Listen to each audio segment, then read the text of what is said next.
Osibizela into enkulu kakhulu xa uyibiza imvuselelo. Ngoba imission yemvuselelo is to revive umuntu ongaphakathi. And therefore hleze nano bawukhala ngangafiki. Kodwa icebo leli ndidla ngolithethe lithi asilindi vesi ukuze umuntu ongaphakathi ahlaziye. Ezingoma nale mithandazo itshiwo apha uhlaziya ingaphakathi lo. Hallelujah. Kule vesi ke sihlalo wami usinike yona. Mama. Kanti yena uhlatywe ngenxa yezirheko zethu.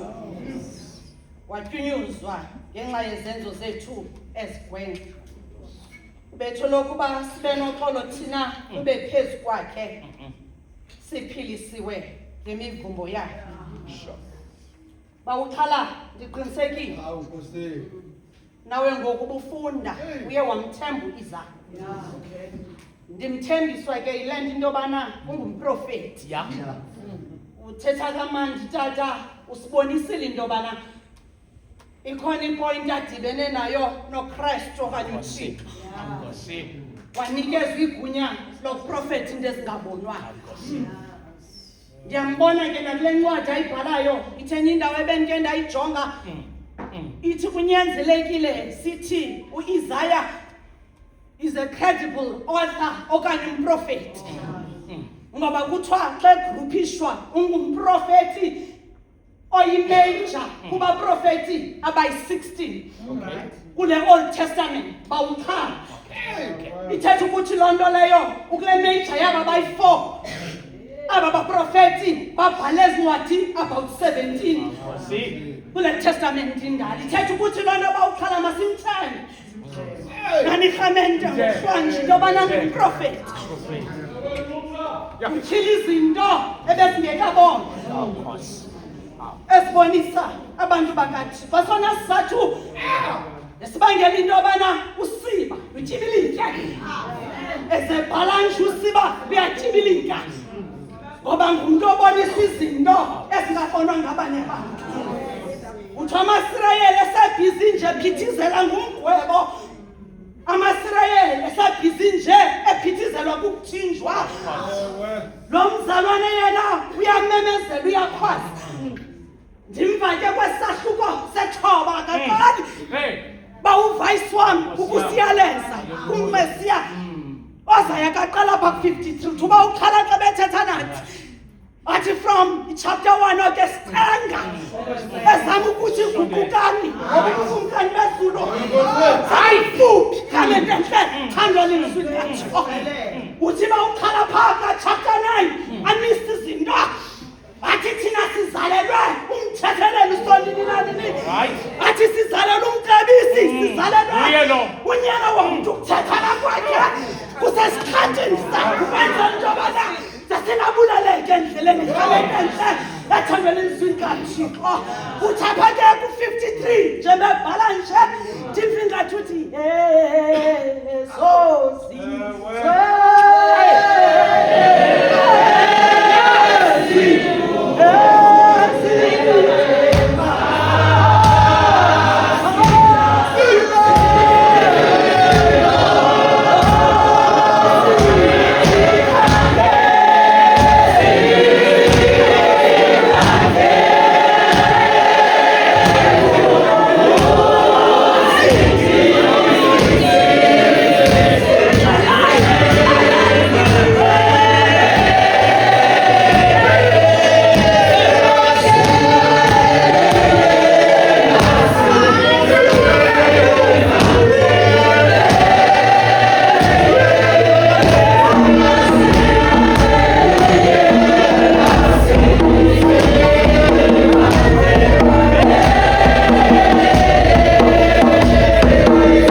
ndiva nakule ndawo ithi xeshikweni sitshoyo ukuthi sinaso iso siyazikhohlisa thinyaniso ingabikho kuthi kodwa xeshikweni sizivuma izivuno zethu unyanisekile yena ulungile kanjani ukuze ahlambulule kuko konke uthethelo indawo endifuna uyithetha ke rhamente asekhaya ikhona inyaniso apha esonweni khona inyaniso apha esonweni ndawo yesibini endifuna unyathela kuyo bawo wam usihlalo siyibona apha a-servant engcwelerhekileyo enza loo nto apha ke yena ku-Isayi usibonisa umkhonzi ongcwelerhekileyo andiyazi nento yobana uyandivana oomama nootata into ethetha ukuthi imbandezelo ziyafuneka kumkhonzi ngoba uba sinawungcwelerheka asikwazi usisondeza kuye athi loo mntu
besingenayikhangela impilo iphiliso ngemivumo ithukeko ke watyumzwa ngabona umntu otyumzwayo ngenxa yam nawe ukwenzela into yobana sibe ngabantwana bakaThixo into endiyithandayo kapha ukolweni ithetha ngoxolo ithi ukuze ubethelo lwakhe usiqale akekho kumntu okwazi uba noxolo ngoba umntu oba noxolo funeka afilishe ipheyini uba ngabana khange uyifilishe ipheyini ayikwazi uxola yiyo le nto uprofethi uIsaya eprofethi umntu ongcwelerhekileyo but a servant that is content umntu ongumkhonzi omileyo omanxebanxeba amsondeza athi siphiliswe ngemivulo yakhe into endenza into yobana ndabona into yobana kutyhila uThixo lusindiswa lwabantu abangcwelerhekileyo ngoba ubangabonakala uzakuthi zingcwelerhekile asizukwazi ukujongana nayo oomama bamnani bootata ebusuku njinxamilele nwe kodwa yona nto ndifuna uyithetha ndifuna ukuthi sibizelwe indlwebe akusihlwa nje ukhona umntu ojonga imivumba yethu ukhona umntu ojonga ukutikithika kwethu ukhona umntu ojonga ukubandezeleka kwethu ukhona umntu awabiza abantu bonke kule ncwadi kaPetros yazala indlu wabaphilisa abantu wathi ndimo masiphume ebantwini zingene kuye athi xa ncacisa apho uIsaya apha kuPetros kukhunjulwa esahluko sika-Isaya kuthiwa wawathabathela konke izifo zethu nezono zethu wabethelelwa ngenxeni yokona kwethu urhamente ntle ethandwa nguThixo bawukolweni ebusuku nje akho nto ndizayenza kodwa thina into ethi kulo mthandazo sihlela apha eBhethani bashumele silapha eBhethani sikule ndlu kaMartha sikule ndlu kaMartha noMaria asiphithizeli ngoba silindile ukwenzela ngomso baba wabashumeli xa ningena nisithi ngubani nalo afike uIsaya siqokele sesimazi uba ngubani nalo silinde apha ke ngokuhlwanje sikule ndlu yalapha kwaMartha noMaria eBhethani sililindile bashumele apha mama zeningene silungile uyisayo usibizi la wathi masilinda layona sethebana sizawulinda apha ngokuhlala abashumayeli ngomso silinde into abana uyisaya siqokelele kwindawo nendawo kwikona ngekona kodwa wasidibanisa phephetha ifakela umatsha xa besebeyiqondile uyesu belapha ke ngoku kunye naye ephilisa ulaza ngoba besithempiliswe bakhona abantu abaphila noba ngokuhanjwa sinawuphila sona kodwa bakhona abantu echibini abaza kuphila bawumatsha yapha ulazaro sehleli na akasekho kufela omatsha bathatha into zexabiso yithi le bhayibhile bendiyifunda ngamafutha amafutha abanye abantu onokungena kule misa sekhaya elisha abanye abantu abanawo amafutha ngokuhlala kodwa ke kukhona amafutha kule ndlukalaza uthathi sayijonga umuntu ozamngatsha uyazibonelana nina mvethube kwezinsuku zintandathu zizayo umuntu ozamngatsha akhalazela amafutha athi nina le nkcitho ngoba kaloku la mafutha ebenonikwa amahlweni and he forgets into yobana yitestamente entsha le akokhona ethanda kuza kubani umuntu ophilisa amahlweni uIsaiah is reminding us beforehand into yobana ukhona umuntu ophilisa uthi ke yena umphilisi uthi ke yena kumphilisi kamahlwempu nisoloko nihleli la kodwa mna nihlelanga nam bomelela bawumatshaya bomelela abantu abebengcwelekekile ngoba leyasithi kwethu umuntu ophilisa sihleli nathi ke ngoku phambili nizawufika ekuseni siredi ngoba uyisayo siqokelele ukwenzela ningasenimane nisithi bonke abantu babenamathela kuye ngoba babembonile into abananguye ngenene nangenyani simkhululi womelele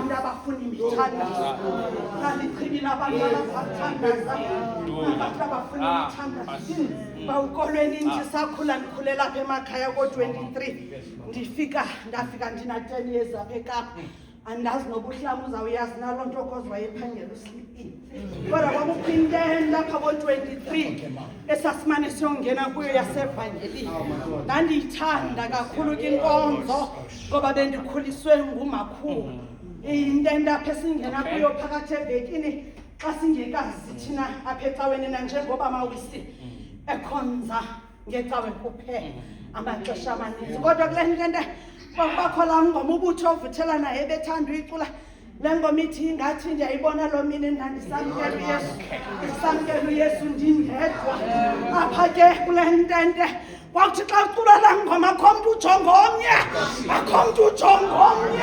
ngoba ichibile impiliso ilochibi labantu abaninzi lichibi lo mntu afuna ukuphiliswa siphiliswa ngemivumbo yakhe kuba besinokukhaqa izibhatyi sizinxibileyo ayifani imivumbo esinayo ngoba ukungcwelakala kwethu akulingani ngoba ukukhathazeka kwethu akulingani ngoba ukujaliswa kwethu ngabantu esihamba nabo endleleni akulingani yaloo nto leyo xa niswa ichibi awujongi omnye umntu ujonga umntu onemivumba ngawe Kanhlayo ke ngoku nyani sihlalo wami. Yes, ma'am. Nansi le bag inkulu. Ndine picture iseyelisiba. Ngoku lutyibilikayo. Okay. Ngoku lutyibilikayo. Uthi wazithwala. Uthi wazithwala. Wazithwala izono zethu. Masikhweleni. Masikhweleni nathi. Masikhweleni nathi. Athi xa fika ngolwesihlanu saya. Azawunyuka. Anyukela zongoba. Nabhaka uphetheyo. Usilingene.